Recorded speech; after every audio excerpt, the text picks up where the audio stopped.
இந்த மாதிரி முட்டை குழம்பு நம்ம வீட்டில் செய்யும்போது குழந்தைங்க முதல் பெரியவங்க வரைக்கும் ரொம்பவே நல்லா சாப்பிடுவாங்க. அந்த அளவுக்கு சுவையாக இருக்கும்.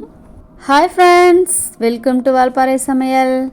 இன்றைக்கி நம்ம பார்க்க போகிற ரெசிபி என்னன்னு பார்த்தீங்கன்னா, முட்டை குழம்பு ரொம்ப சுவையாக எப்படி செய்யலாம் அப்படிங்கிறத தான் இந்த வீடியோவில் பார்க்க போகிறோம் ஃப்ரெண்ட்ஸ்.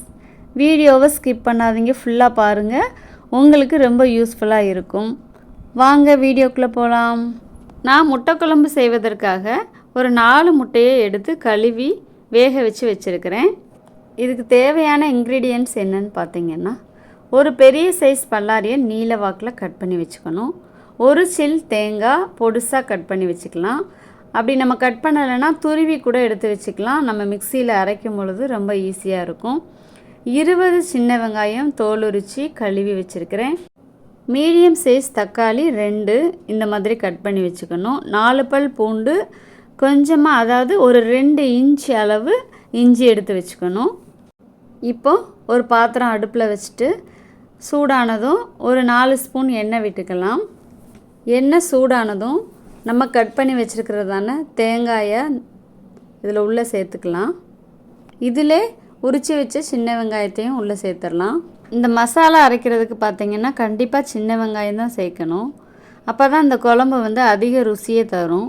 பெரிய பல்லாரி நம்ம அரைக்கிறதுக்காக சேர்த்தோம் அப்படின்னா இந்த குழம்போட சுவை பார்த்திங்கன்னா இனிப்பு தன்மையாக இருக்கும். அதனால் நீங்கள் கண்டிப்பாக மசாலாவுக்கு சின்ன வெங்காயம் தான் சேர்க்கணும். ஓரளவுக்கு வதங்கி வந்துருச்சு. இந்த அளவுக்கு வதங்கினாலே போதும். ஒரு 5 நிமிஷத்தில் இந்த அளவுக்கு வெந்துடும். இதில் இப்போ தேவையான மசாலாவை நம்ம ஆட் பண்ணிக்கலாம். நான் காஷ்மீரி ரெட் சில்லி பவுடர் தான் சேர்த்துக்கிறேன். இதில் காரம் குறைவாக தான் இருக்கும். காரமாக வேணும்னு நினைக்கிறவங்க 1 ஸ்பூன் மிளகாய்த்தூள் சேர்த்துக்கலாம். 1/4 ஸ்பூன் மஞ்சள் தூள் சேர்த்து 2 ஸ்பூன் மல்லித்தூள் சேர்த்துக்கலாம். மசாலா பொடியெல்லாம் சேர்க்கும்போது ஹீட்டை லோ ஃப்ளேம்லேயே வச்சுக்கோங்க.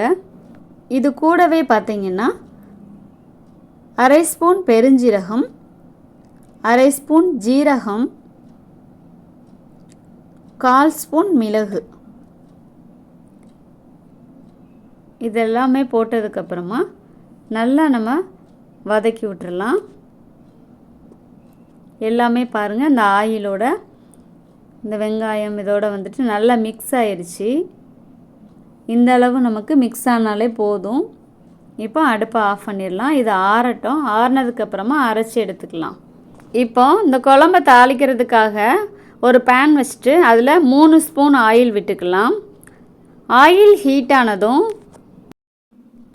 ஒரு சின்ன துண்டு பட்டை, 1 ஏலக்காய், 3 கிராம்பு 3 பொரியட்டும்.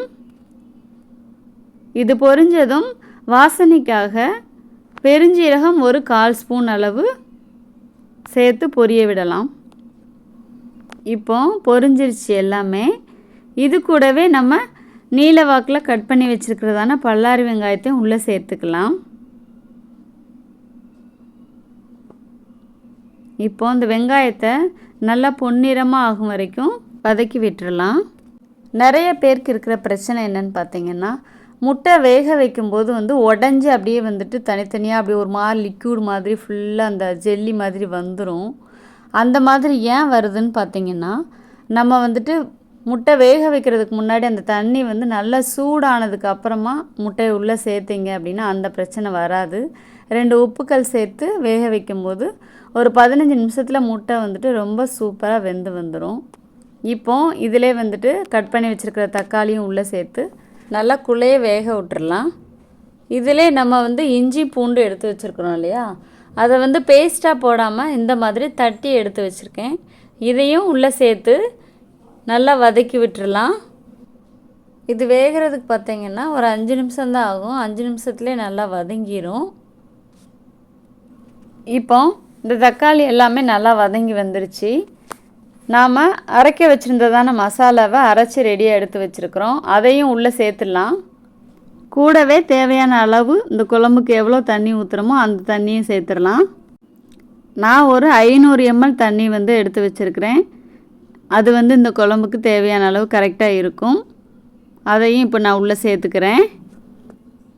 இப்போ இதுக்கு தேவையான அளவு உப்பு சேர்த்து ஒரு மூடி போட்டு இந்த குழம்பை நல்லா கொதி வர்ற வரைக்கும் வெயிட் பண்ணலாம். இந்த குழம்பு வாசனையை பார்த்தா இப்போவே சாப்பிடணும் போல் இருக்குது.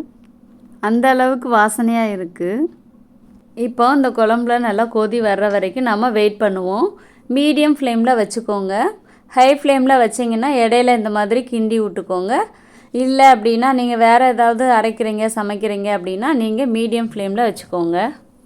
இப்போ 15 நிமிஷம் ஆயிட்டு குழம்பு நல்லா கொதிச்சு இங்கே பாருங்கள் ரெடி ஆயிடுச்சு. இந்த ஸ்டேஜில் நம்ம வந்துட்டு ஹீட்டை லோ ஃப்ளேமில் வச்சுட்டு முட்டையெல்லாம் நம்ம உள்ளே சேர்த்துடலாம் ஒன்றா. அவ்வளோதான் ஃப்ரெண்ட்ஸ், குழம்பு ரெடி ஆயிடுச்சு. பாருங்கள் எவ்வளோ கலர்ஃபுல்லாக இருக்குதுன்னு சொல்லிட்டு. டேஸ்ட்டும் ரொம்பவே சூப்பராக இருக்கும். மல்லி இலை தூவி நம்ம அடுப்பை ஆஃப் பண்ணிடலாம். இந்த முட்டை குழம்பு பார்த்திங்கன்னா சாதம், சப்பாத்தி, பூரி, இட்லி, தோசை எல்லாத்துக்குமே வந்துட்டு சாப்பிட்றதுக்கு ரொம்பவே சுவையாக இருக்கும். நீங்களும் இதே மாதிரி இதே அளவுகளோட உங்கள் வீட்டில் கண்டிப்பாக ஒரு நாள் ட்ரை பண்ணி பாருங்கள். ட்ரை பண்ணி பார்த்துட்டு எப்படி வந்துச்சுன்னு சொல்லிவிட்டு கண்டிப்பாக கமெண்ட் பண்ணுங்கள். இந்த வீடியோ உங்களுக்கு பிடிச்சிருந்துச்சுன்னா உங்கள் ஃப்ரெண்ட்ஸ் அண்ட் ஃபேமிலிக்கு ஷேர் பண்ணுங்கள். மறக்காமல் எங்கள் சேனலுக்கு சப்ஸ்கிரைப் பண்ணுங்கள். மீண்டும் அடுத்த வீடியோவில் சந்திக்கலாம். பாய் பாய்.